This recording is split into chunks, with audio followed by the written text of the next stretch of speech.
Silk Smita, जिनका असली नाम विजयलक्ष्मी था, उनका जन्म 2 दिसंबर 1960 को आंध्र प्रदेश के एक छोटे से गांव एलुरु में हुआ था।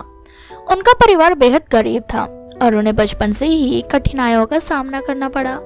उनके माता पिता चाहते थे कि वो पढ़ाई करे और एक सामान्य जीवन जिए, लेकिन गरीबी के कारण उनकी शिक्षा अधूरी रह गई। परिवार की आर्थिक तंगी के चलते विजयलक्ष्मी को बहुत कम उम्र में ही काम करना पड़ा। उनकी मासूमियत और सुंदरता को देखते हुए कुछ लोगों ने उन्हें फिल्म इंडस्ट्री में किस्मत आजमाने की सलाह दी।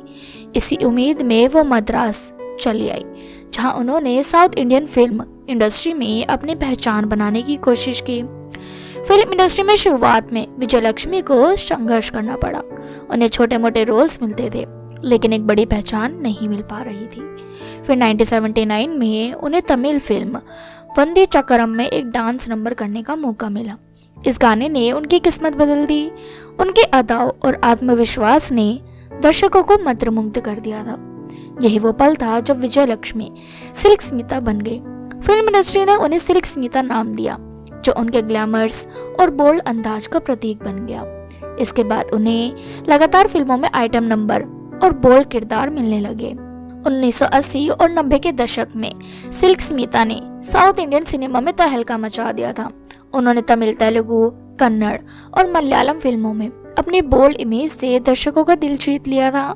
उनकी फिल्मों में उनके डांस और ग्लैमर्स का खास रोल होता था और वो देखते ही देखते सफलता की ऊंचाइयों पर पहुंच गई।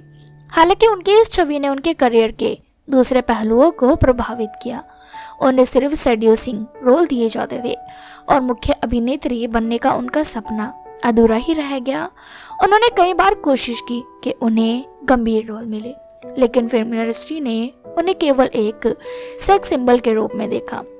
सिल्क स्मिता की प्रोफेशनल लाइफ जितनी ग्लैमरस रही थी, उनकी निजी जिंदगी उतनी ही दर्द भरी। उन्हें सच्चा प्यार कभी नहीं मिला। उनके कई अफेयर्स की खबरें आई, लेकिन कोई भी रिश्ता ज्यादा समय तक नहीं टिक पाया। फिल्म इंडस्ट्री में उनकी छवि के कारण लोग उन्हें गंभीरता से नहीं लेते थे।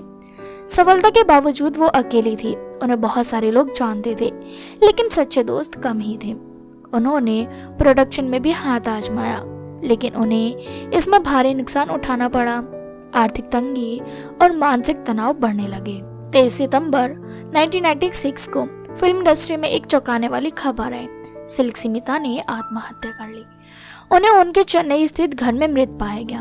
उनकी मौत की वजह डिप्रेशन, आर्थिक तंगी और अकेलापन मानी गई। हालांकि कुछ लोगों का मानना था कि ये एक साजिश भी हो सकती थी। उनके मौत के पीछे कई सवाल उठे। क्या ये वाकई आत्महत्या थी या कोई और वजह थी? कुछ लोगों का कहना था कि फिल्म इंडस्ट्री ने उन्हें जबरदस्ती एक छवि में बांध दिया, जिससे वो बाहर नहीं निकल सकी। उनका मानसिक तनाव इतना बढ़ गया कि उन्होंने खुद को खत्म करने का फैसला लिया। सिल्क स्मिता की जिंदगी भले ही दुखद तरीके से खत्म हुई हो, लेकिन उनका नाम आज भी साउथ इंडियन सिनेमा में एक आइकॉनिक के रूप में याद किया जाता है। उनके जीवन पर आधारित फिल्म द डर्टी पिक्चर बनाई गई थी 2011 में, जिसमें विद्या बालन ने उनका किरदार निभाया था। इस फिल्म ने उनकी कहानी को दुनिया के सामने रखा और लोगों को ये समझने का मौका दिया कि ग्लैमर की दुनिया के पीछे कितना दर्द छुपा होता है। सिल्क स्मिता की कहानी उन सभी लोगों के लिए एक सबक है जो फिल्म इंडस्ट्री में नाम कमाने का सपना देखते हैं। सफलताओं के पीछे छिपी चुनौतियों और अकेलापन को समझना जरूरी है। सिल्क स्मिता की जिंदगी संघर्ष, सफलता और दर्द से भरी रही, लेकिन उन्होंने इंडस्ट्री में अपनी जगह बनाई। लेकिन वो सम्मान नहीं मिला जिसकी वो हकदार थी। उनकी मौत आज भी एक रहस्य बनी हुई है, लेकिन उनकी यादें आज भी उनके चाहने वालों के दिलों में जिंदा है। सिल्क स्मिता केवल एक अभिनेत्री नहीं, बल्कि एक ऐसी महिला थी जिन्होंने समाज की रूढ़ियों को तोड़ने की हिम्मत की। उनकी कहानी हमें यह सिखाती है कि बाहरी चमक दमक के पीछे एक गहरी सच्चाई छुपी होती है, जिसे हर किसी को समझने की जरूरत है। तो दोस्तों, सिल्क स्मिता की इस दर्द भरी कहानी के बारे में आप क्या कहना चाहोगे, और क्या आपने भी डर्टी पिक्चर देखी है? हमें कमेंट सेक्शन में कमेंट करके ज़रूर बताएं।